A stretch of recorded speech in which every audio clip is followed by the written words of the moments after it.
Hey, welcome to another episode of Let's Talk Cheslock.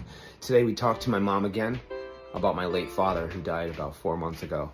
We share some stories, I share some core memories, we talk a little bit about Ferris Bueller's Day Off, we get into a lot of different stuff. So without further ado, let's get into it. Thanks so much. Like and subscribe, thumbs up, I love you. So, we're going over, now hold on, Mom. I love you so much. First of all, let me say that. So, back it all the way up. You said to me that Dad's first car was a black Mercedes-Benz. You don't know where he bought it from, but that it had bulletproof glass. Is that correct? That's the way I understood it. I never tried it out, but I was in the car. What do you mean you never tried it out? You ever tried shooting at it?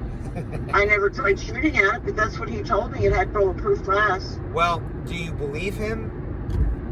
Yeah, I believed him. Why the heck would I believe him? Because maybe he was just trying to impress you. Could have been. But he did have it. I was witness to the fact that it had the radio in the glove box. You had to open the glove box to turn on the radio. So you're saying, okay, now say that again. It had a radio in the glove box. Hey, you had to open the glove box. I'm recording some of this. Can I use this? I don't care. I know you don't care. All right, I have permission. This might be the next episode of my podcast. Holy shit. All right, guys. So you believed Father and there was a radio in the glove box because there was nowhere else for it to be, correct? It couldn't be on the dash. There was no place for it. Because there's so much bulletproof glass, probably. That shit's thick. I don't know. Wow. When he told me to turn on the radio, and I looked and I'm like, well, there's no radio. He said, no, just open the glove box. It's in the glove box. And you don't know where he bought this vehicle? Nope. And I don't have anybody to ask. I mean, you could get a Ouija board and ask Dad. You could get have a seance and be like, Tony. He probably wouldn't answer the phone. But I have a Tony, movie. where did you buy the Mercedes-Benz with the bulletproof glass? If you can hear us, fart once. Well, now listen. All right. I have a movie of him cleaning the car up here in Tampa. Fuck yeah, dude. And it's 8mm, right? Yeah. God, that's awesome. I have friends who would love to see this stuff because 8mm is so choice. So see, Adam bought me a converter. I'm converting the 8mm movies to an SD card. We backtraced it. Yeah. Yeah, I'm calling the police and I'm calling the cyber police. You bunch of freaks. Okay. We backtraced it. You don't know that meme. No, I don't know what it means, but whatever. Meme, not memes. It's a meme. It's this old guy who this girl is in front of her web camera. She's getting made fun of on the internet, and she's like, "You guys are really making me feel bad." And then her dad comes to he pushes her out of the way physically, and he goes, "You little freaks! This is her father, and I'm gonna find yous." And I backtraced it. I'm going to call the cops, and I'm going to call the cyber police, and I'm going to find you, and consequences will never be the same. And so, now that I'm a dad, I understand saying some wild, angry dad shit consequences will never be the same. What the hell does that mean? Dad used to say wild shit. Remember when you backed the van into his Porsche and you dented the fender? And do you remember what he said to you? No. Alice. Boom. I remember in my mind. He goes, Alice. It was night. It was raining. And he goes, Alice. And I recall that the lightning was and you go, and you were looking at him. You backed the fucking van into his car. You dented the shit out of that fender. Yeah, they had to take the fender. They cut the fender off. And he said that's why he traded the car, because he said it was damaged goods. Well, anyway, he goes, Alice, you will do without. And then you go, without what, Tony? Lightning strike. And then he goes, he had to come up with something. So he goes, food, and he pointed to Really? Yes. I don't remember that. I just remember I remember that I myself was in tears because I knew how hard he had worked for that car. Yeah, and you just, boom, you fucked it up. I just backed the car. You did. Big old thing. See, this is before we had cameras in the back of our car with warning sounds and stuff. And he flipped his fucking lid, dude. I don't could blame he really? him. He should have. Well, no, he didn't need to threaten you with starvation. I mean, how about maybe take a moment and think how much he had been putting you through, and like your bandwidth was 3 children plus him, which is actually 4. Like I see it, I don't see it with starvation. I mean, how about maybe take a moment and think how much he had been putting you through, and like your bandwidth was 3 children plus him, which is actually 4. Like I see it, I don't see it. It's a core memory for me to learn, like, wow, Dad's fucking crazy. But the thing I thought, and my retort would have been, if I were now, why in the heck would you have pulled so close to me? Thank you. With that little car that I couldn't see out the back windows of that club wagon. Do you remember a movie called Ferris Bueller's Day Off? Yeah. Do you remember when he took the dad's Cameron took the dad's car out, the red car, and then he was angry at the car, and he kept kicking the bumper of the car. He's like, "Who do you love? You love the car. You don't love me." And then the fucking car went vroom, and it went into the ravine and it fucking broke all over. Now I love Dad, but it reminded me of him. I'm like, Dad, you're more worried about this fucking car than other things, maybe a little bit, huh? Yeah, you know what, though? It's all good in the long run. It's all good. All I'm saying is, thank you, Dad. Massive appreciation for teaching me to love people more than cars. Because Cameron, at the time, when he fucked up that car, like it was like a Ferrari or whatever, people who've watched the movie would be like, "Oh yeah, I remember that scene." And Cameron was like, "Well, I'm not going to get over this one. I'm not going to be able to get this past the old man." What they were doing is they took it out for a joyride. I'm not going to be able to get this past the old man. What they were doing is they took it out for a joyride, and they thought, because he always the man always made sure he knew exactly how many miles were on the car. They took it out for a joyride in Ferris Bueller's Day Off, and they thought, we'll take it home, we'll put it back in the showroom, and we'll drive it in reverse to take the miles off. And it was propped up. The wheels, it was in drive, and the wheels were going backwards. They thought this would take the miles off. That's not gonna work. Because when they took the car into the city, the guys at the garage inside the city, in this city in question in the film is Chicago, they took it and they put way more miles on it than they should have. They were just supposed to watch the car. Instead, they also took it for a joyride. And they're like, holy shit, there's 500 extra miles on the car. Oh, and he started freaking out about the car and kicking it. Now remember, it's in reverse. There's glass windows. Below the glass windows is a ravine, and he kicked it, and it came off of the strut, and it went through the boom, fucked it up, boy.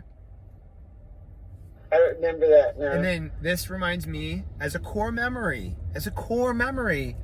Alice, you will do without what, Tony? Food. Like, whoa, dude, come on. And if I could go back in time to speak about 80s movies in a DeLorean, gonna go back in time, I would have been like, Dad, you're off base here, dude. This ain't right. You need to fucking slow down. This ain't your wife. This car is not your wife. It is an object. It's a very cool object, and you worked very hard for it. Nobody's questioning that.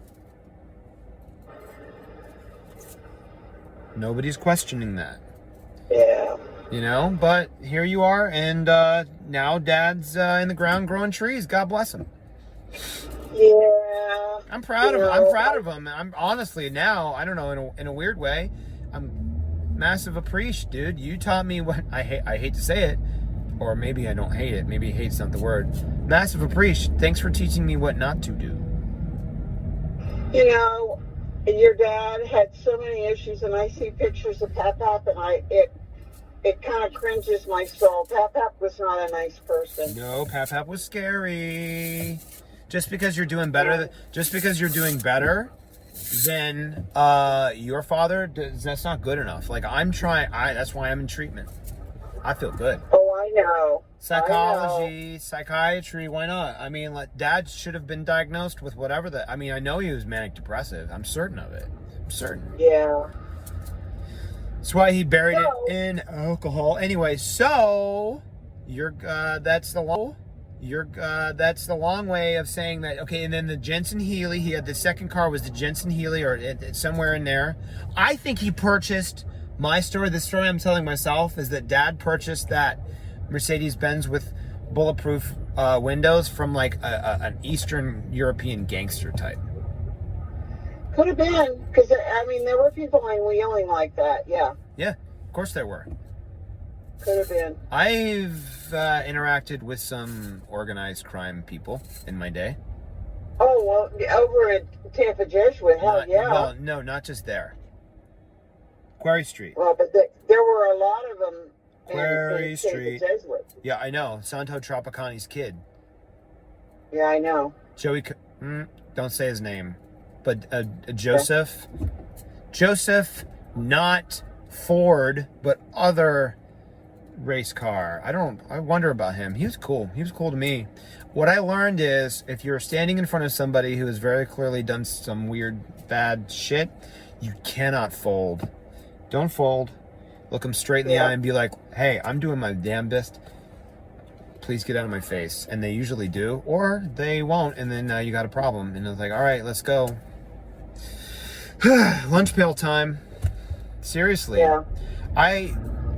Working at the Village Inn, I worked harder than everybody else. My boss was like, hey, Tony, I want you, the responsible one, to divvy up the tips from the waitresses to put with all the busters. And Mickey was on work release from prison, and I was in the dish pit. And he's like, and put a little extra money in your pile because you're working harder than everybody else. And Mickey, who was probably like 35, 36, I was 17? He cornered me in the dish pit and he was like, I saw you fucking with Mickey's money. Do you know what happens when you fuck with Mickey's money? And I was scared out of my mind. I looked at him and I said, what, Mickey? What the fuck happens when I fuck with Mickey's money? And he gets like, he didn't expect me to say that. And he's like, I'll tell you what happens. And I said, I'm going to tell you what's going to happen. You're going to get out of my way because I worked harder than you. If you have a problem, you can take it up with our boss. Thank you very much. He didn't say, after that, he didn't say S-H-I-T to me. He was nothing but nice. Now, I thought I was going to get fucked. I thought he was going to cut my throat. And it was like, well, if you're going to, look, die on my feet, I ain't going to live on my knees. Do it. Go. Yeah, I never knew that. Smelled it. I fucking smelled it. Excuse me. I'm still angry about it. I should probably talk to my therapist, Jim, about that moment, huh? Yeah. Then there was the Jensen Healey that blew up. That's another core memory. Yeah. We were on McMullen Booth Road. Yep. McMullen Booth Road. The one hill. What's the hill down there by Espiritu Santo? I don't know what that. What is that road? That's not McMullen. Hillcrest, I think. Down there by not Espiritu Santo, but where we used to go to church. Oh. Yeah, Espiritu Santo. Yeah. What's the road leading up to it where Dr. Slaby's used to be? That's Enterprise. Enterprise Road. Then, so I tell a joke about how like there was one hill in my hometown. And I was not on the Light of Christ bus. I was on the Espiritu Santo bus. But it's funnier to say Light of Christ because Espiritu Santo, what the hell does that mean? I was always jealous of kids that were on the Light of Christ bus because I wanted to be like, Light of Christ sounds a lot cooler than Espiritu Santo. Anyway, I was like, that's where all the cool kids are. So in the joke, say that Mr. Stone drove the Light of Christ bus, and he would go over the one hill on McMullen Booth Road in Clearwater, and he would go popcorn, and he'd fucking gun it and catch air from your popcorn up and around the back of the bus with no seatbelts on. And I don't know. Yeah, no shit. And I don't know, did we lose any kids? I don't know. I mean, you hear popcorn, close the window. Mr. Stone's about to go popcorn on you. Oh, boy. Work release from prison. Catholic Church, man. Yeah. Everybody survived, and you had a good time. And I survived. I had a good time sometimes, but I didn't have a good time the whole time. That's okay. I mean, I have good memories. I tell you that. I'm not saying you did anything wrong, Mom. You did the best you could. Oh, no, I know. Yeah, you're tough. You're good. Hey, I'm going to go. Yeah, me too, Mom. So, it's good to talk to you, honey. I love you. I'm looking forward to seeing you soon. So soon. And then, you know what's irony? Yeah. The irony is that weekend, come back last day at current place, 1022, 1023 new place, 1027 new. And that's what's happening to your brother too. You know, Andy's changed. I heard. I'm glad, because he was really not happy. It's okay. And I can tell through his texts that he's much happier, and so that's good. Of course. Okay, hon. I'll talk to you soon. All right. I love you. Love you too. Bye. That's my mom. Right in time. And here's my little girl. Hi. Hi, baby. Hello, Amalia. Come on over. Hey, babe. Okay.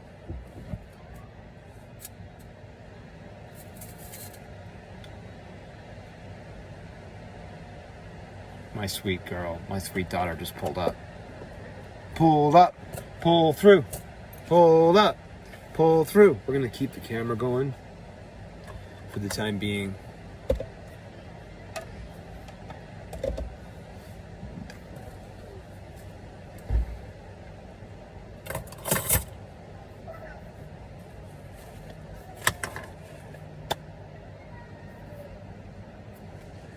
Bye, Amalia. Thank you, Yesham. Hey, we're on camera. Say hi to Candy. That's her. That's my love. Bye. And that was another episode of Let's Talk Cheslock with Alice Cheslock, my mom. My daughter's Mamo. Mamo is grandmother in Gaelic.